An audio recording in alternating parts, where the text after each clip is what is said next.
ഞാൻ അധ്വാനിച്ചുണ്ടാക്കിയ കാശ് മുഴുവൻ കളഞ്ഞു കുളിക്കാൻ ഞാൻ തയ്യാറല്ല. വിഡ്ഢിതം പറയാതടോ. കിട്ടുന്നത് മുഴുവൻ ഇവിടെ കുടിച്ചു തീർക്കാൻ തന്നോട് ആരെങ്കിലും പറഞ്ഞോ? എടോ, ഇവിടെ കുറെ പാവങ്ങളുണ്ട്.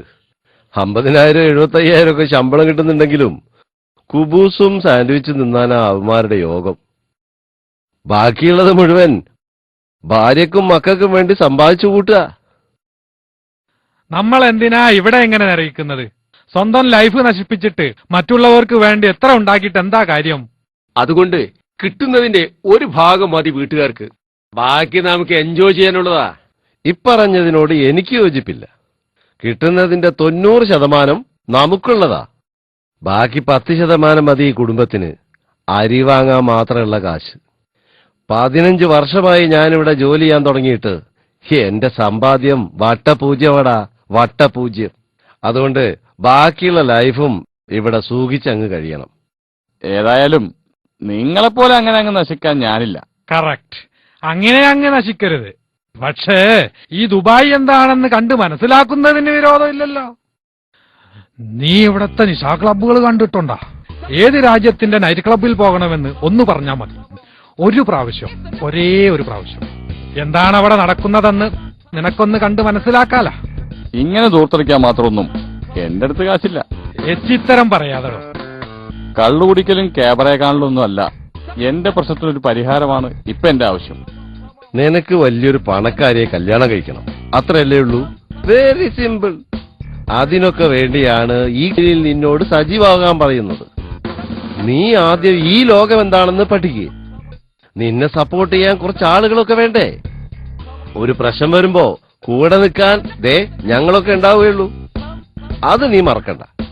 പിന്നെ നിന്റെ സങ്കല്പത്തിലുള്ള ഒരു കല്യാണം കഴിക്കാൻ അതിന് നാട്ടിൽ തന്നെ പോകണമെന്നില്ല. ഇവിടെ നമുക്ക് അറേഞ്ച് ചെയ്യാം. കാസിം ബായി എന്ന് കേട്ടിട്ടുണ്ടോ? ദുബായിലും അബുദാബിയിലും മസ്കത്തിലും കുവൈറ്റിലൊക്കെ സൂപ്പർ മാർക്കറ്റുകളും ഹോട്ടലുകളും ഒക്കെയുള്ള ഒരു ബടാ മുതലാളിയാ. പുള്ളിക്കാരനൊരു മകളുണ്ട്. ഒരു പ്രാവശ്യം ഡൈവോഴ്സ് ആയതാ. അവൾക്ക് ചെറിയൊരു മാനസിക പ്രശ്നമുണ്ട്. എന്നുവെച്ച് അതിന് മാത്രമൊന്നുമില്ല. ഗുളിക നിർത്തരുത്, എന്നാ ഒരു പ്രശ്നമില്ല. അവളെ കല്യാണം കഴിച്ചാൽ ഒരു സൂപ്പർ മാർക്കറ്റും 1-2 ഹോട്ടലുകളും കിട്ടുന്നവനുള്ളതാ. എന്തേ രാജാവാകാൻ അത് പോരെ? എന്താ നോക്കുന്നോ? നിങ്ങൾ എന്നെ കൊതിപ്പിക്കല്ലേ. അവസാനം ഞങ്ങൾ പറ്റിച്ചു എന്ന് പറയരുത്. അങ്ങനെ ഞാൻ പറഞ്ഞാലും നിങ്ങൾ മൈൻഡ് ചെയ്യണ്ട പോരെ.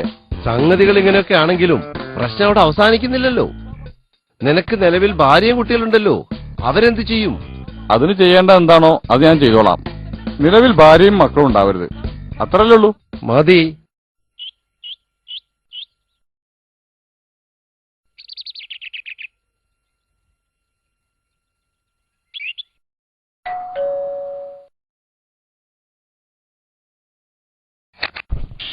അസ്സലാമലൈക്കും. വലൈക്കും അസ്സലാം വറഹ്മത്തുള്ളാഹി വബറകാതുഹു. ചാലത്തോടി മായൻകുട്ടിയാജി എന്ന് പറയുന്ന ആള്? ആ, ഞാൻ തന്നെ. ഇങ്ങോട്ട് കേറിയിരിക്ക.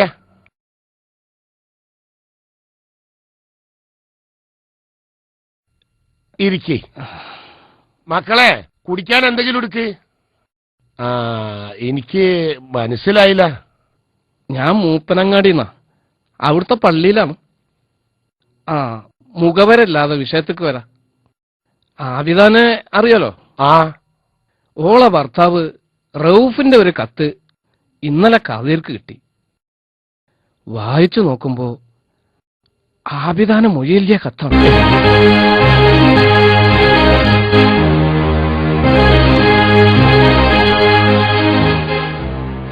പക്ഷേ ഈ കത്ത് ഞങ്ങള് ആബിദാന്റെ ബാപ്പാനെ കാണിച്ചിട്ടില്ല.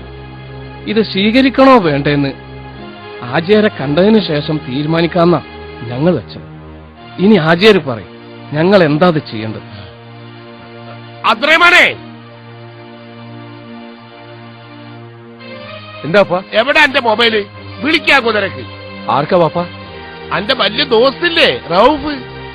ഓനിപ്പോ ഗൾഫിലെത്തി വലിയ മുതലാളി ആയപ്പോ ഓന്റെ പെണ്ണിനെ മൊയ്യല്ലിക്കണത്രേ. എനിക്കോനോട് കുറച്ച് ചോദിക്കാനുണ്ട്. വിളിക്കാരണം കേട്ടാണ്.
എടുക്കണില്ല. ഇപ്പൊ കുറെ കാലായിട്ട് നാട്ടിൽ നിന്ന് വരുന്ന ഒരു കോളും ഓൻ അറ്റൻഡ് ചെയ്യുന്നില്ല.